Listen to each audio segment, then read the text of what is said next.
Boa noite, gente. Vamos iniciar agora a monitoria de citocinas. Geralmente essa monitoria ela é bem extensa, mas eu vou tentar, por conta do tempo, ser um pouco mais breve. E vamos dar início. Bom, primeiro, o que são quimiocinas? Quimiocinas são responsáveis por realizar a quimiotaxia de células. São agentes químicos que são responsáveis por realizar essa quimiotaxia. O que é a quimiotaxia? Quimiotaxia é o mecanismo que as células se utilizam para recrutar novas células. Aqui o esquema que eu fiz, tem um macrófago reconhecendo o micro-organismo e ele libera quimiocinas que vão entrar lá na corrente sanguínea e vai realizar o recrutamento de novas células. Nesse caso aqui, o neutrófilo ele vai seguir o caminho feito pelas quimiocinas e vai conseguir chegar até o sítio de inflamação. Tá? Sobre as citocinas. As citocinas nós temos 4 características que todas elas podem apresentar, que é, no caso, o pleiotropismo, a redundância, o sinergismo e o antagonismo. O pleiotropismo se trata da ação da citocina em vários locais. Por exemplo, nós temos o exemplo do TNF, que é uma citocina que consegue agir no tecido epitelial, no fígado, no tecido conjuntivo. Então, é o mecanismo daquela citocina e a ação dela em vários lugares. Redundância. Redundância é quando eu tenho duas citocinas que realizam a mesma função, como é o caso, por exemplo, do TNF e da IL-1. Sinergismo é quando essas duas citocinas redundantes conseguem se potencializar, como também é o caso do TNF e da IL-1. Quando ambas estão expressas no sítio de inflamação, aquela inflamação fica muito mais ativa. O antagonismo é o inverso ao sinergismo, que é quando uma citocina tem uma função oposta à outra e consegue reduzir ela. Por exemplo, eu tenho o TNF, que é pró-inflamatório, e eu tenho a IL-10, que é anti-inflamatório. Essas duas citocinas, elas são antagonistas uma da outra. As citocinas, elas têm 3 funções. Elas podem agir de 3 maneiras, de forma parácrina, autócrina ou endócrina. Autócrina significa que aquela célula que produziu a citocina, ela se beneficia da mesma. Por exemplo, o TNF como ação pró-inflamatória, quando o macrófago faz a produção desse TNF, ele mesmo se potencializa. Parácrino é quando a célula que está próxima à célula produtora também é afetada pelaquela citocina. E de forma endócrina é quando nós temos uma hiperativação de citocinas e essas citocinas caem na corrente sanguínea, proporcionando a ativação de uma outra célula em outro local. Para iniciar as citocinas, a gente vai começar falando do TNF, fator de necrose tumoral alfa. Essa citocina é uma citocina pró-inflamatória que realiza quimiotaxia de células imunes e causa vasodilatação. Porém, ela tem um contratempo. Ela causa dano celular. Como é isso? A gente tem 2 tipos de receptores. O receptor TNF-R1, que está presente nas células de defesa. Quando o TNF entra em contato com o receptor TNF-R1, ele vai ativar aquela célula de defesa. Ele vai fazer com que aquela célula de defesa tenha uma maior ativação. Como é o caso desse exemplo aqui, que a gente tem um macrófago reconhecendo o micro-organismo, liberando o TNF e recrutando o neutrófilo. Já o TNF-R2, ele está presente nas outras células do nosso organismo que não são do sistema imune. Quando o TNF entra em contato com as células que não são do sistema imune, ele causa apoptose. Temos aqui o exemplo do macrófago liberando TNF, entrando em contato com uma célula que não é do sistema imune e levando ela à apoptose. Temos também a interleucina 1 beta. A IL-1 beta, ela é a segunda citocina a ser sintetizada quando a gente está na inflamação. Ela e o TNF, eles vão ser sinérgicos e vão promover uma maior ativação do sistema imune.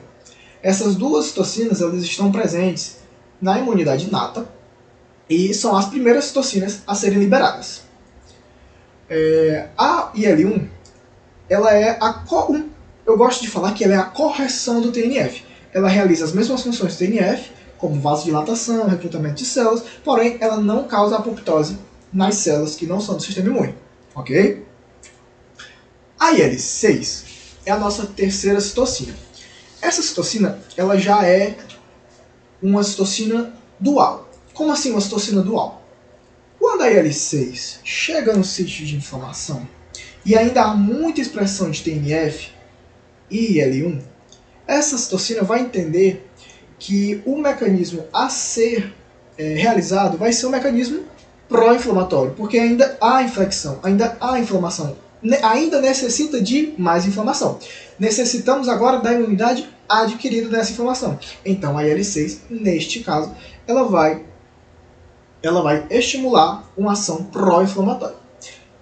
Entretanto, se naquele sítio de inflamação eu tiver uma redução de IL-1, uma redução de TNF, o que vai acontecer? A IL-6 vai chegar no sítio de inflamação e vai ver a necessidade de uma ação anti-inflamatória, quando não há mais a necessidade de uma hiperativação. Ou seja, se eu tiver redução de IL-1 e TNF, a IL-6 vai entender que não existe necessidade de continuar aquela inflamação. Ou seja, ela vai agir de forma anti-inflamatória. Se eu tiver aumento de IL-1 e TNF, a IL-6 vai entender que há necessidade de continuar a inflamação e ela vai ter uma ação pró-inflamatória. Ok? E aqui eu explico um pouco mais dessa questão que eu acabei de falar. A pró-inflamatória acontece quando eu tenho uma alta concentração de TNF e IL-1, e a anti-inflamatória acontece quando eu tenho uma baixa concentração de TNF e IL-1. Tá bom? Nós temos a IL-12. A IL-12 ela já é uma citocina que está presente na imunidade adquirida. A IL-12 ela vai estimular a produção de interferon. O interferon, que a gente vai ver um pouco mais na frente, ele é uma supercitocina pró-inflamatória. Sendo assim, a IL-12 também se caracteriza como uma citocina pró-inflamatória. Além disso, ela vai potencializar a função citotóxica das células natural killer e dos linfócitos TCD8. O interferon vai ser a supercitocina pró-inflamatória. Ela vai estimular a diferenciação das células TCD4 e vai promover um aumento de expressão de MHC do tipo 1 e MHC do tipo 2. Essa citocina, por estimular uma ação super pró-inflamatória, ela vai fazer com que os macrófagos necessitem realizar fagocitose várias vezes. Ou seja, o macrófago vai precisar ter vários MHCs dentro do organismo dele para que ele consiga fazer a fagocitose e fazer o processamento e fazer a apresentação de antígeno. Ou seja, é uma supercitocina pró-inflamatória que vai estimular a fagocitose e vai estimular a produção de MHC do tipo 1 e MHC do tipo 2. A interleucina 10 já é a primeira citocina anti-inflamatória da imunidade inata que a gente está vendo. Ela vai ser o famoso para tudo. Eu gosto de falar que ela reduz tudo o que o interferon faz. Ela reduz a síntese de L12, reduzindo a síntese de L12, que a gente viu que tem a capacidade de estimular a produção de interferon, eu tenho, consequentemente, uma redução de interferon também. E reduz a expressão do MHC do tipo 1 e do tipo 2, fazendo exatamente o inverso do que fez o interferon. E também, consequentemente, vai reduzir a ativação de NF-κB, tendo em vista que ela vai reduzir a ativação das células. O TGF ele vai ter uma ação muito interessante em diversas células do nosso corpo. O TGF ele vai ser uma citocina também anti-inflamatória e ela vai estar relacionado ao reparo celular. Depois que a gente tem toda aquela aquela inflamação inicial pró-inflamatória, com dano do TNF e a ação das citocinas, toda aquela região de inflamação ela acaba tendo um dano, ela necessita ser reparada. A gente precisa promover uma cicatrização naquela região. Sendo assim, em cada célula dessa a gente tem uma função diferente do TGF. No linfócito CD4, ela promove a inibição de proliferação e funções do CD4, também inibição e proliferação de anticorpos de produção da IgA. A gente também tem a inibição da ativação dos macrófagos e uma síntese aumentada de colágeno pelos fibroblastos, que é justamente para promover o reparo naquela região. É isso, a nossa aula de citocinas termina por aqui.